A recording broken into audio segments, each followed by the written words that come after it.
Welcome to the LSU Sports Insider, brought to you by the journalists at The Advocate, NOLA.com, and the Times-Picayune.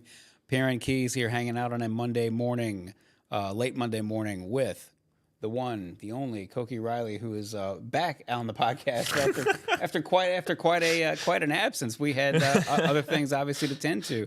Women's basketball, gymnastics just won the national championship. We had a couple of spring practice reviews and previews and things of that nature here on the LSU Sports Insider. So here we are, coming all the way back around to baseball. You know, Skip Bertman, I'm sure you've heard this, Koki, having been on the beat now for a while, that Skip Bertman used to say that tax day was always the day that everybody in town sort of really turned all of their focus toward LSU baseball.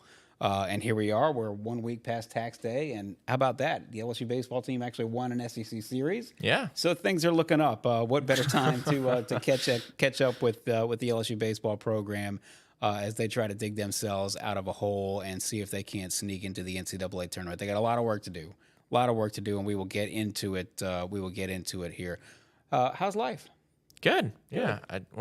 Has it been a month? I'm thinking it's probably been at least a month. Yeah. Yeah, because then March Madness ramped up, and we would have been all women's basketball all the time, almost close to it. So yeah, and then last week was gymnastics, obviously. Gymnastics took center stage, quite literally took center stage, and took the top of the podium. So it's been as it always is. It's been an eventful spring on the LSU campus. There's always something going on. Life's good. Yeah, life's good. Good, great. Well, look, we will get into whether life's good or not right out at Alec Box Stadium these days. Hopefully looking up. But first, of course, a bit of business. You know that the Advocate's always been the number one destination for all things LSU. We just got done talking about it. Look, women's basketball, gymnastics, baseball, men's basketball, spring football practice, all of it's going on. And nobody covers LSU like the Advocate. So please subscribe if you haven't already. To do that, you go to theadvocate.com/subscribe. And again, as we say, listen, if you would subscribe to the Advocate's LSU newsletter, you would have gotten an alert a little after 5 o'clock last Saturday, notifying you if you were out and about that LSU's gymnastics team had indeed won the national championship. So you can get all the headlines delivered straight to your inbox. That way you can keep your arms around everything that's going on the LSU campus per usual. So sign up for the LSU newsletter. Go to theadvocate.com/LSU newsletter. We are here every Monday and Thursday on the LSU Sports Insider. We're on all our social channels live, specifically the YouTube channel LSU Tigers on NOLA.com. So if you search for LSU Tigers on NOLA.com on YouTube, you should be able to find it. You can subscribe. And that way you'll catch all our episodes live. And if you don't catch them live, you can catch them after the fact on that same YouTube channel. So please check that out. And if you get your podcasts in a more traditional form, you can get them on Apple Podcasts, Spotify, wherever other finer podcasts are found. Just search for LSU Sports Insider. So with that, let's get into it. We'll since it has been a while, Koki, since you've been on the program, I thought we'd start with just sort of the 30,000-foot view. I think most people who are tuning in know that LSU, this has not been a vintage season, certainly not what we expected in terms of the possibility of repeating or at least getting back to the World Series and or the Super Regionals. LSU's 26-16 overall. But the real story, obviously, is 5-13 in the SEC. It took them, they had not, I think it's been well documented, they lost their first 5 SEC series. That's something that had not been done since 1977. And they took 2 out of 3 in Columbia, Missouri this past weekend to move to 5-13 in the SEC. Their RPI rating is fine, but we know that at least in past years, previous few years, that the NCAA selection committee has placed less emphasis on RPI and more emphasis, especially if you're in a power conference, what you've done in conference play. So they've got a long, long way to go. 14 games left overall. They really, I'll put this to you, Koki, but in my estimation, the absolute worst they can do and still have a chance to make it in my opinion, would be 13-17. But even then, you'd probably have to do quite a bit of work in the SEC tournament. And Hoover, more likely 14-16 is what gets you close to that edge. So let's just get into it. Where do these guys stand? And they've got a long, long way to go obviously some good signs in Columbia, but again, they got quite a bit of work to do. Yeah, absolutely. It all starts with this upcoming weekend against Auburn, a series they absolutely have to win. Auburn is behind them, and they're the only team, I believe, in the conference who has a worse conference record than they do. Right. So they have to win this weekend series, bottom line.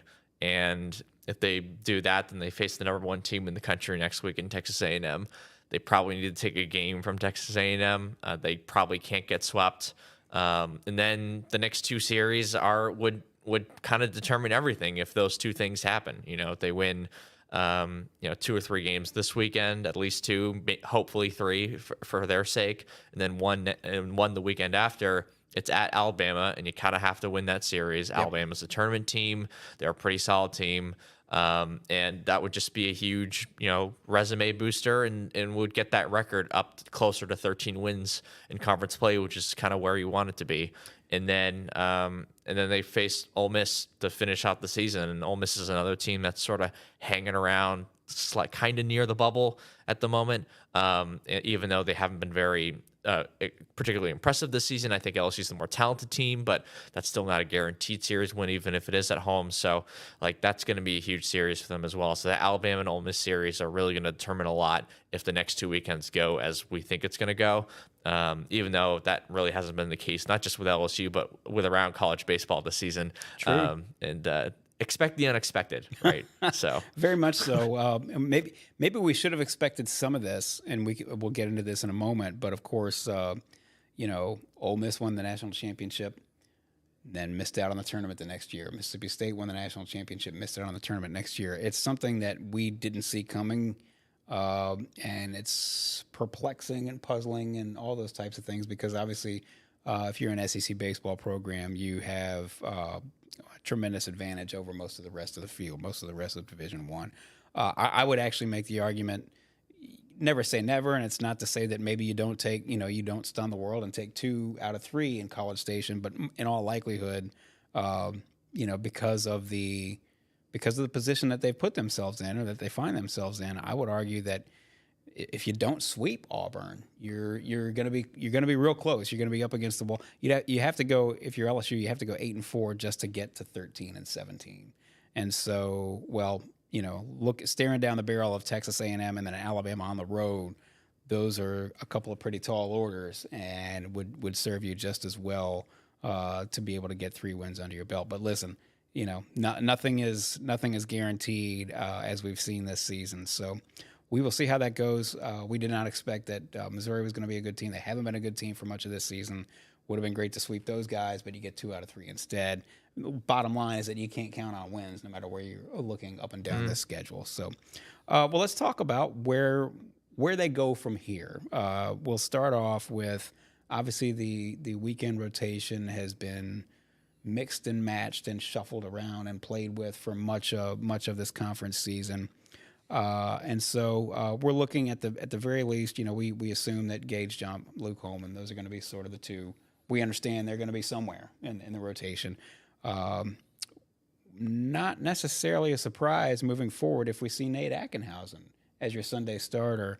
Not great numbers on the season, 2-4, 6.14 ERA, but he did pitch 4 innings against Missouri, and that enabled Griffin Herring, who we'll talk about later, to go ahead and go in and close it out. So where do they stand in terms of starting rotation and what they thought they were going to have versus what they've got now, and what's the best move going forward? Yeah, obviously it hasn't been perfect and probably hasn't been quite up to the level that we thought it was going to be, but I don't think it's necessarily been the downfall of this team. Right. I think there's lots to go around. Exactly, yeah. I think the starting pitching has more or less kept them in most of these games, if not, I'd say the vast majority of these games, to be honest. They have one of the better starting pitching weekend ERAs in SEC play, actually. I think they're at least in the top 5. They might be in the top 4 in the conference in that statistic. So, I mean, Luke Holman, his ERA is a little worse than it was in conference play than it was last year. But again, there's still some time to go. He's just coming off a bad start. He's at like a 4.9 right now in conference play. He was at a 4.6 last season. So he's not even then. He's not like terribly off that mark. And again, that's after what was a pretty probably his poorest start maybe the entire season against Missouri. But on the flip side of that, like, Gage Jump coming off his best start of the year against Missouri. Was absolutely money. Exactly. Not only because he pitched 7 innings, and that was correct. Was it 7 innings in a Yeah, it was a 7 run rule innings, game? 14 strikeouts in a run rule game, a complete game that really saved their bullpen. That's why that was so clutch, is because you didn't have to burn up a Griffin Herring or whoever else to make sure that you nailed down that win. Exactly. And they could save Griffin Herring for Sunday, as you mentioned, and they could ask Luke Holman and Nate Ackenhausen to go at least 4 innings, and they could still patch the rest together with the bullpen. And right. the offense still nearly won them the game on Saturday with 5 runs in the last 2 innings. Mm-hmm. But at the same point, like, that was really more of a kind of a Luke Holman game, and that, like, if he gives you 6 solid innings, you win that game. With the way the offense played in the second half of that game. So. I guess that's kind of beside the point with this question about the starting pitchers. So I mentioned Jump. We mentioned Holman. And then with Nate Ackenhausen, the last 2 weekends he's thrown 4 innings. Hasn't induced a ton of swing and miss, but he's done a much better job of locating his stuff in the lower half of the zone. He's done a good job of mixing in his changeup. And yeah, location is always huge for a pitcher, and for a guy like him, he has to locate his stuff low in the zone because he doesn't necessarily have the most explosive stuff up in the zone. So you can mix that in with his really good changeup. He's one of the best changeups on the team. And you get yourself a guy who can get through the order once or twice, and that's exactly what he's done in these 4 innings. And when you set up your bullpen, when you're in an advantageous scenario where you can set up your bullpen and have a guy like Griffin Herring pitch on a Sunday, that's how you can win Sunday games. And that's exactly what they did this past weekend. And if and when you can't rely on, you let's just say you used Griffin Herring already, or you want to save him for a particular spot, where it can go long. Mm-hmm. And these other spots, they seem to have made it, twice to the lineup, and then they start running relievers out there. Not just one guy to try to finish it off. You run several guys out there, presumably because if you're a hitter, you don't want to have to keep facing different guys with different deliveries, different arm slots, all that stuff. And so you have to, it's forcing that lineup to readjust. I wanted to actually, being that we're talking about the bullpen, I wanted to bring this up. I'm sure you've been paying attention and noticed this as well.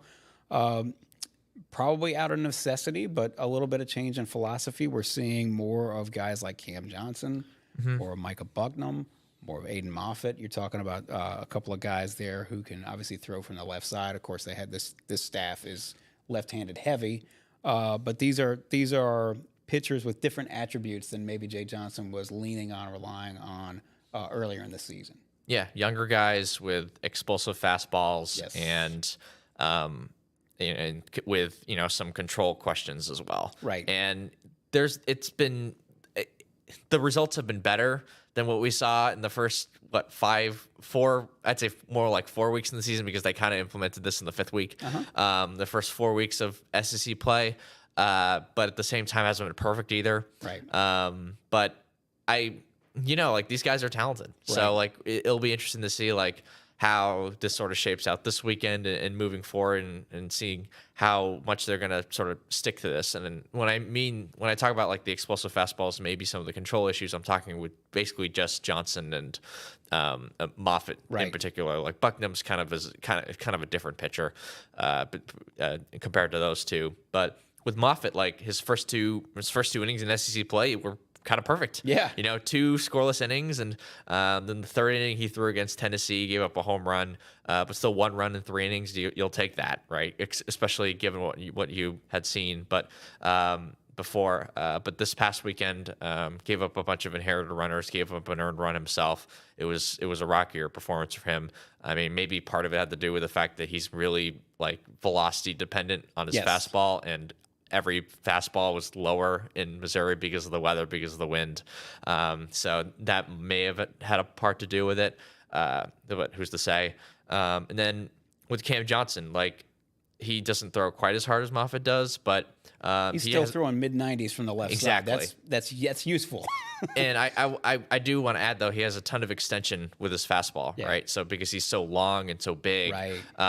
The ball's like it comes off. It literally comes off his hand that much closer to the plate. Exactly. There's that, and it just looks, and optically, it's kind of an optical illusion too, where it looks like it's coming faster than it actually is too. So there's a reason why he had one of the best fastballs in the MLB draft this past year, and for this season, it's been all about control, and it's very slowly but surely it's gotten better after that disastrous first outing he had, where he had I think it was 6 walks in an inning plus, and really ever since then it's been just get a little bit better and a little bit better and a little bit better, to where now he's pitching in a prominent role on weekends, which is exactly where you wanted him to be at the start of the season. A little Nuke LaLoosh-esque, where you've sort of got a project under him. He's got all the talent in the world, right? Yeah. But you're right. I mean, Jay Johnson, listen, this was one of the top recruits in the nation.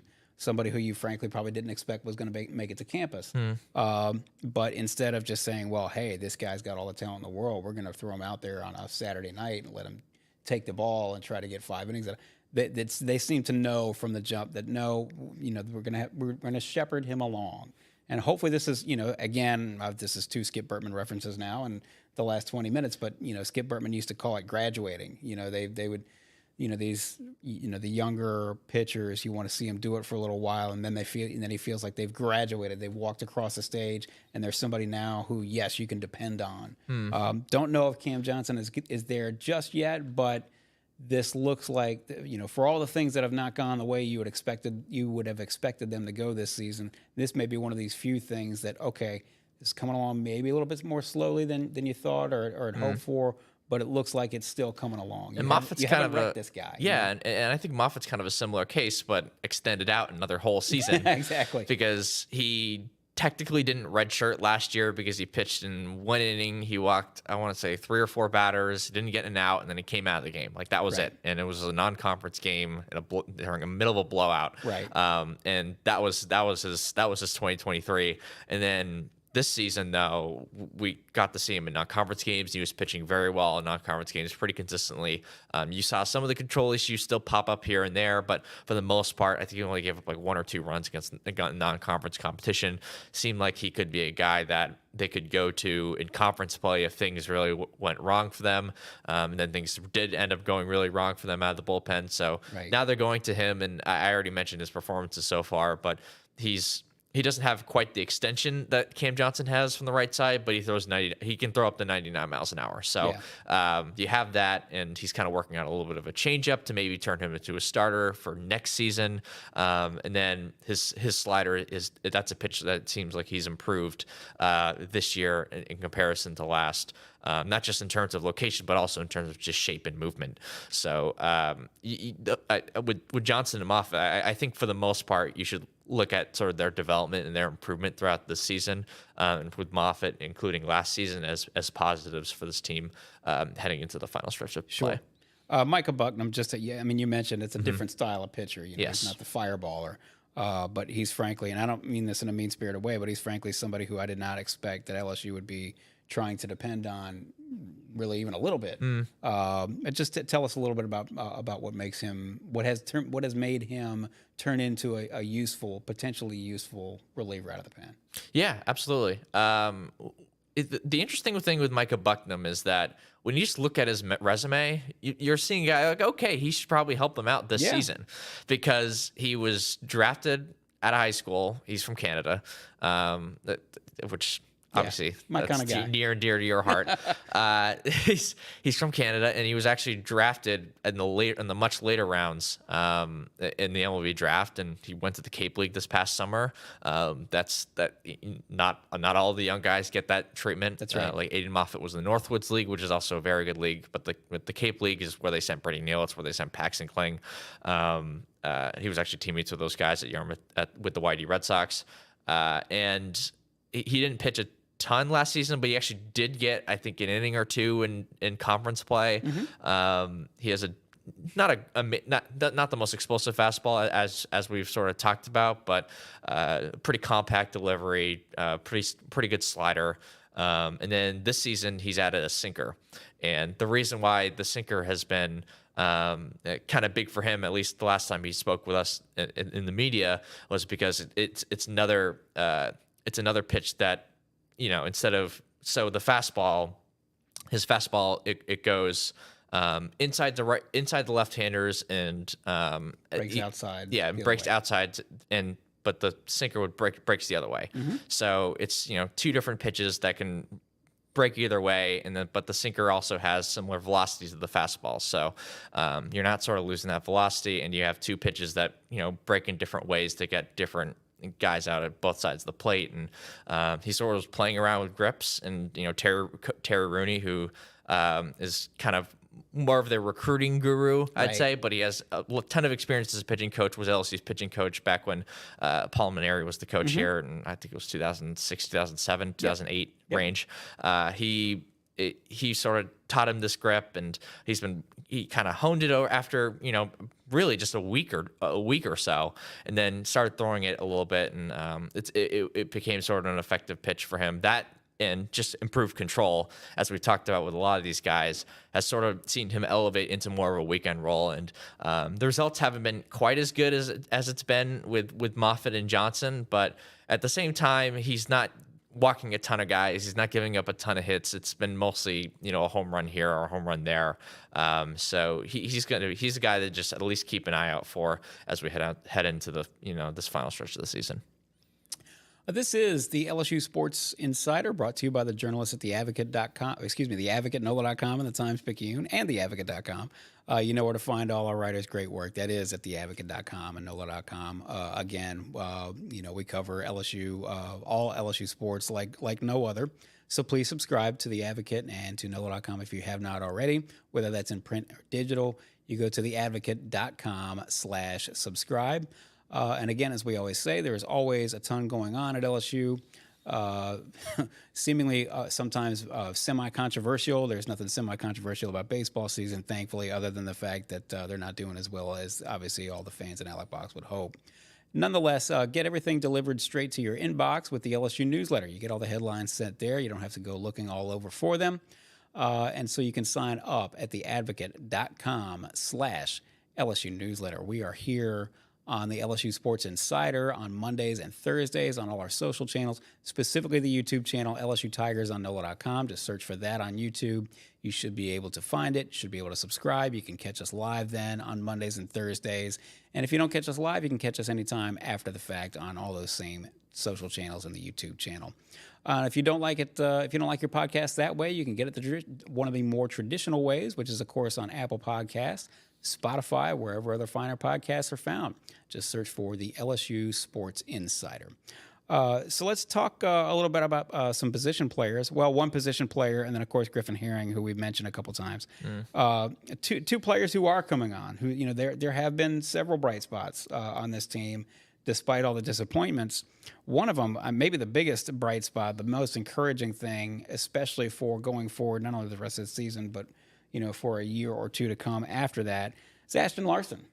He's started 16 games now, hitting .344, and he's pretty solid defensively out there in the outfield. So tell us a little bit about him and what's made him so really kind of clutch that he came along when he did. Yeah, I mean, Ashton Larson, he's just a really good worker, pretty mature kid. Puts his head down and just gets to work in a way. I'm having trouble sort of describing exactly what makes it click in terms of that. But at the same time, he's a guy who has a really sweet left-handed swing, gets to a lot of power because he uses lower half really well. He's not a very big kid. But, when he gets a hold of a ball, you can really get a hold of a ball. And, combined with that with some pretty solid defense in the corners, he's a guy who's been one of their better hitters for the entire season. Right. I guess just to drill down a little bit more, why it was so nice and useful for him to come along when he did. And again, no harm intended when I say this, but matter of fact, Mac Bingham just is not hitting the same way he was last year at Arizona. Paxton Kling not hitting the same way, or not hitting the way we all thought he would as basically an All-American coming out of Pennsylvania. These guys or two guys who you really thought you were going to count on. For whatever reason, that's just not happening for him this year. And now along comes this guy, off the bench to really sort of solidify one of those positions. Absolutely. And I'd probably put Josh Pearson in that group as well. Yeah. Josh Pearson really hasn't taken much of a step forward from last season. So I think like the combination of those three guys not performing quite up to the standards that they have in the past have kind of created a rotation a little bit between the three of them, and has kind of created an opening for Ashton Larson to sort of snatch and not just become an option for them against right-handed pitching, become an option for them against all pitching. And that sort of happened around, the Arkansas Vanderbilt series, where all of a sudden Ashton Larson's playing every day, no matter who's pitching. And he's continued to perform despite that. So, he's just a really solid hitter. And he's really, really good tool. He's a good athlete. I mean, he's a guy who we thought had the potential of getting selected in the MLB draft and, Sure. and going off to school, not the school, going off to professional ball. So, I mean, they're really thankful to have him because, again, he's been arguably the best hitter in conference play for them. Even if the sample size is much smaller than a guy like Tommy White, obviously. Certainly. Another player who we'll get back to position players at the plate, but somebody who we'd be remiss certainly if we did not mention just how I hate to keep using the word clutch, but how dominant. Well, dominant certainly. Just how useful has it been for LSU to have Griffin Herring, who at this point is certainly the most dependable pitcher you can count on coming out of the bullpen. Really, for a time there was their only dependable pitcher coming out of the bullpen. He's 2-0, 2.12 ERA, 43 strikeouts, 9 walks, and I think 29 and a third or 29 and 2/3 innings. He's just been clutch for him. What else can you say? And the thing is like he has the weird thing where his SEC numbers are even better. Yeah, like they're way better. I think he has a sub-1. I'm positive he has a sub-1 ERA in roughly 20-ish innings in conference play, and that's unheard of. And he's not like he's doing this in 1 inning spurts. He's doing this in 3 inning, 4 inning, or even 5 as or they did 5 in innings. Columbia. As he did in Columbia. And what I think the thing that makes him so effective is that he really only has 2 pitches, but he does such a good job of tunneling those 2 pitches. And what I mean by tunneling is that when it comes out of the hand, it looks like the same exact thing. Right. And it's something that kind of has been his calling card even back in high school. And I kind of did a deep dive story on this, how this has kind of always been the case with him when he's really on. And when he's really on, it's, the fastball and the slider coming out of the hand look exactly the same. And that really helps him, not just get lefties out, but get righties out as well. And he's also not afraid to sort of back foot those 2 pitches, the right-handed hitters. So, coming inside on those 2 pitches, going and those balls sort of landing toward the back foot of the right-handed hitter, the opposite-sided hitter, obviously, opposite-handed hitter. And by doing that and keeping those pitches low in the zone, it's just keeping the hitters guessing. Right. And those sliders, he can kind of sometimes they kind of come out as 2 different sorts of sliders. One's a little bit more loopy. One's a little bit more of like a changeup, and it's just dropping down. That kind of depends on velocity and how he's sort of releasing it. And also, Jay Johnson's talked a lot about the fact that his fastball, he can kind of turn it into 3 different fastballs, and he can, sort of sink the ball a little bit. He can cut the ball a little bit, and he can also, create some induced vertical break. Maybe not like to an elite level with all 3 of those fastballs, but those kind of all turn into different pitches of their own when they're creating that slight sort of movement as the lights sort of dim here at the studio. But yeah, like combine all that with his ability to locate pitches. He's always been a very intelligent pitcher in terms of he knows exactly how to get hitters out. He's always scouting. He's always, studying scouting reports to really in-depth degree. This is something he's always done even back at high school. Then that's also in the story that I wrote about him as well. So he's a very intelligent pitcher. He knows exactly, when he's clicking and what really gets him going. And there's all these intangibles that I'm talking about, all these mechanical things that he's very in tune with. The command has been there too. Yes, I mean that's maybe the most important thing. Exactly, but there's also like the motivational side of him, like the mental side of him, where he gets angry at the mound on the mound. Like I think that's sort of the best way to put it, even though that's not exactly how he'd put it. But there's definitely sort of a how do I put this in the most PG fashion? No, that mental edge, like, hey, this is a old fashioned duel, and I'm going to be the one to cut your throat out. Yeah, exactly. A little vicious to say. Yeah. Yes, there's a ruthlessness to the way he throws when he's really on, and sometimes it takes a couple batters and a couple hits here and there for him to get to that point, and that's the thing that he's admitted that he's trying to work on. And so the thing to get to Griffin Herring, you kind of have to get him early on in his outing, and when he's given up the few hits that he has in conference play or otherwise, it's been within the first few batters, like the single he gave up against Tennessee, for example. Some of the hits he gave up against Vanderbilt, like again, that was early in the outing, and then and then he got a couple of batters in, he sort of got that anger, that sort of drive into him, that ruthlessness, and all of a sudden he's unhittable. And I think that's something that just to keep an eye out for as we move on. And that was something also his high school coach noted too. Like that was sort of the thing that he had in high school too, where he needed a few batters and needed to sort of be in a bit of a pickle for him to really get into that zone. To work himself into a competitive froth. Exactly. Get the opposing dugout, get them sort of screaming at him, like that sort of thing. Yeah, gets him fired up. Yeah.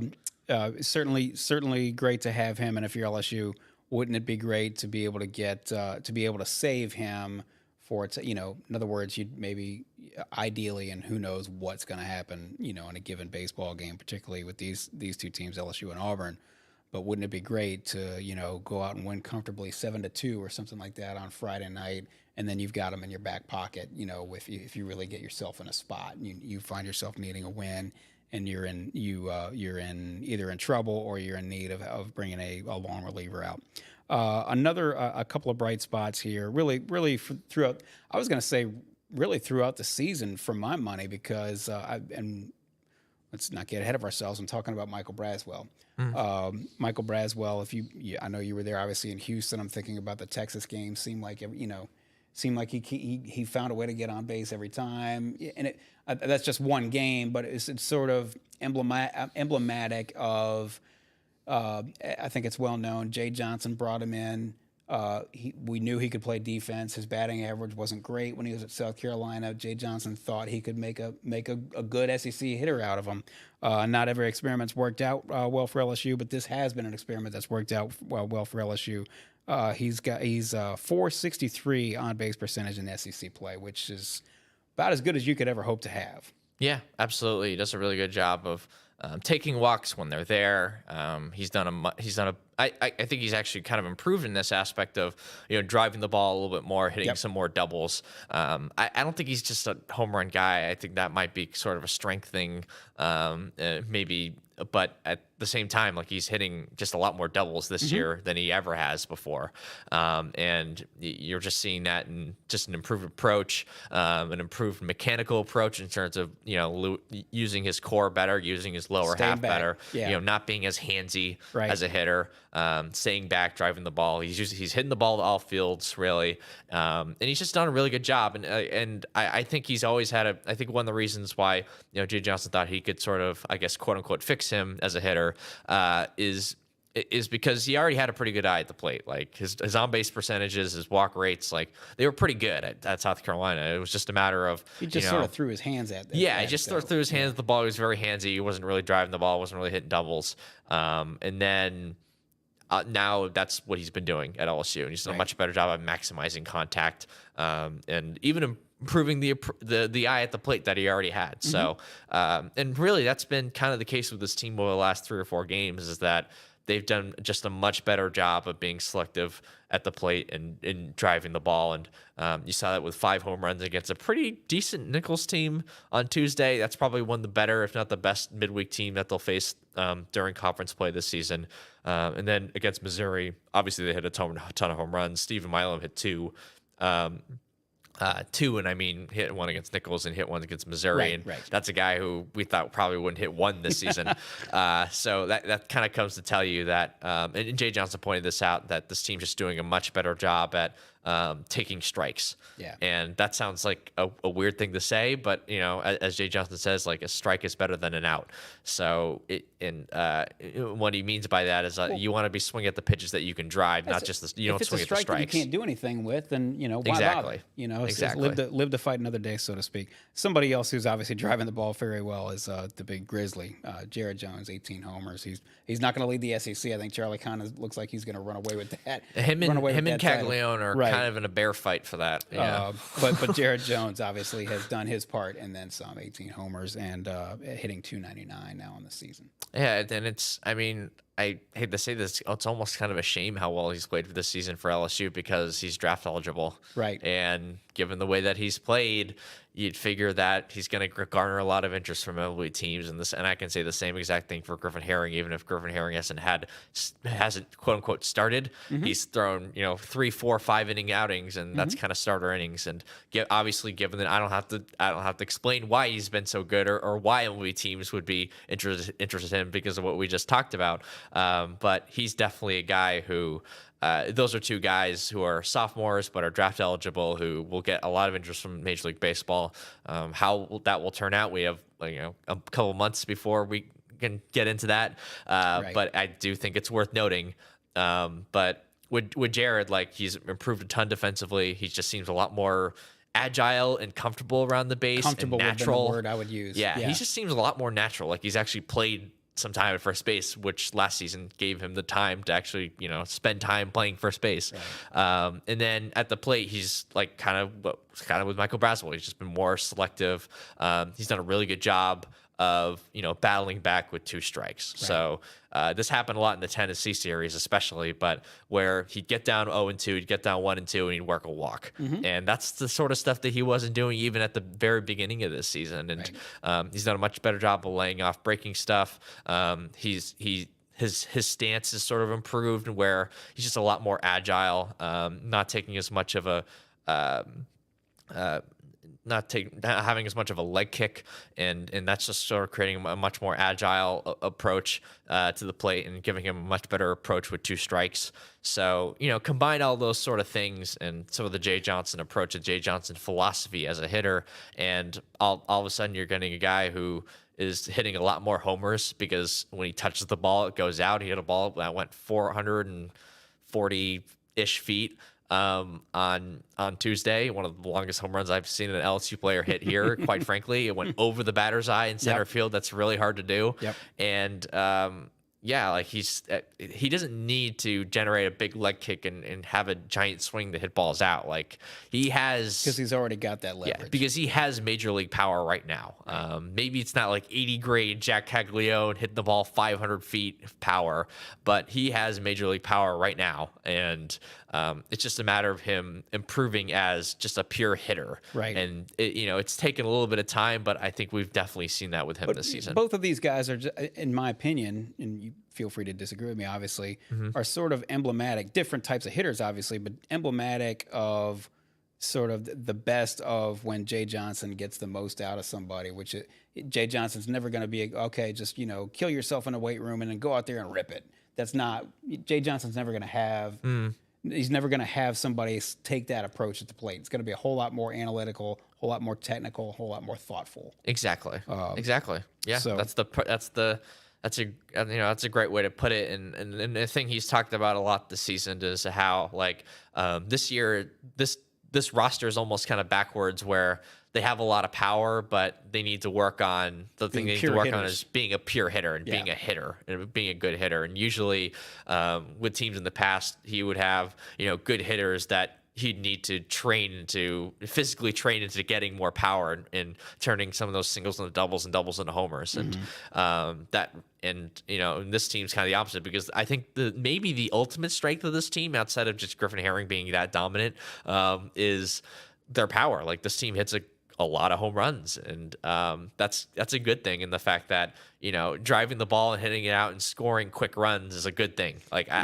Even if they're only, for the most part, they've only been solo home runs, that's not great. But I don't think that's anything to do with necessarily I don't think it's a bad thing that they're doing that. You Sure. know? So, well, it's two things too. We know that that LSU has struggled all year in terms of leaving guys on. I actually meant to look this up in terms of where they stand in the SEC. Runners left on base, and particularly those in scoring position. I did not, but listen, we all know this. It's going to start warming up. It means the ball's going to start traveling farther.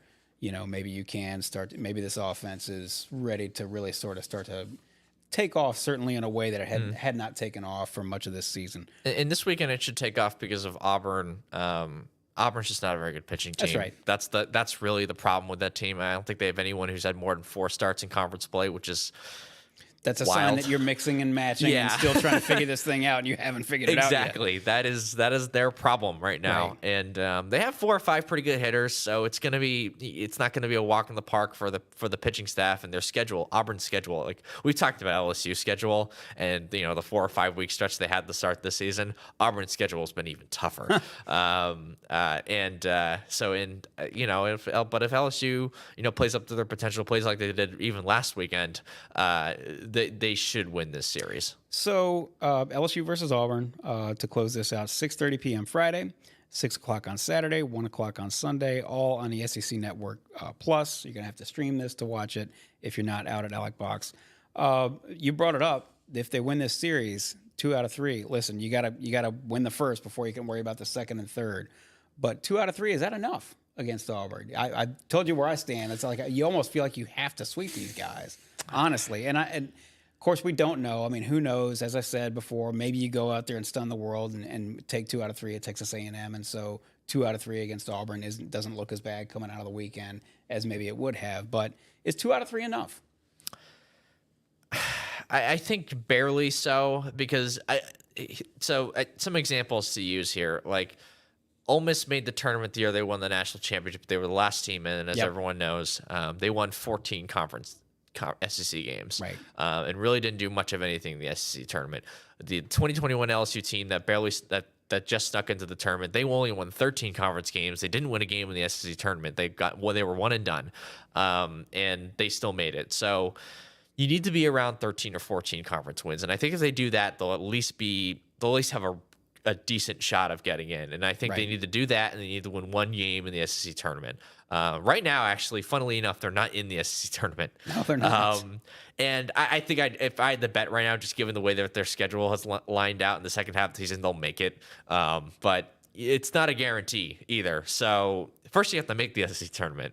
And then you have to win this weekend series, and you probably need the sweep. I wouldn't say have to, because there's just still 3 weekends left. Other things are going to happen around the country that you can't really control. The SEC tournament's still very important, because I think so.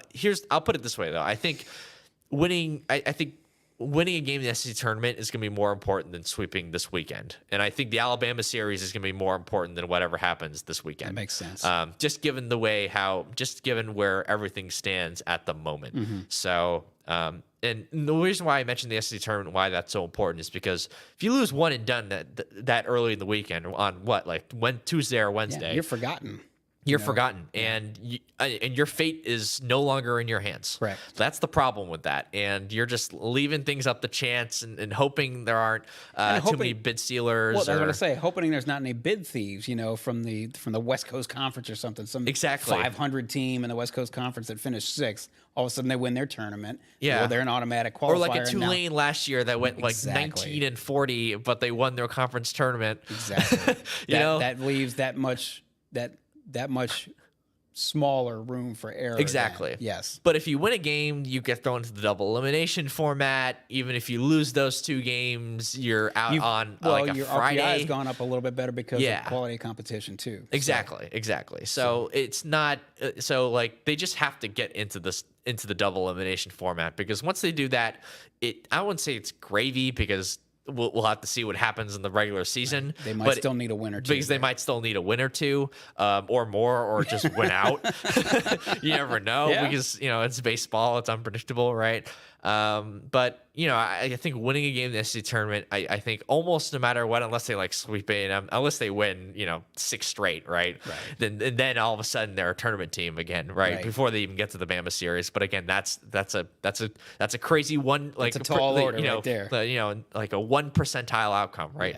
99th percentile outcome.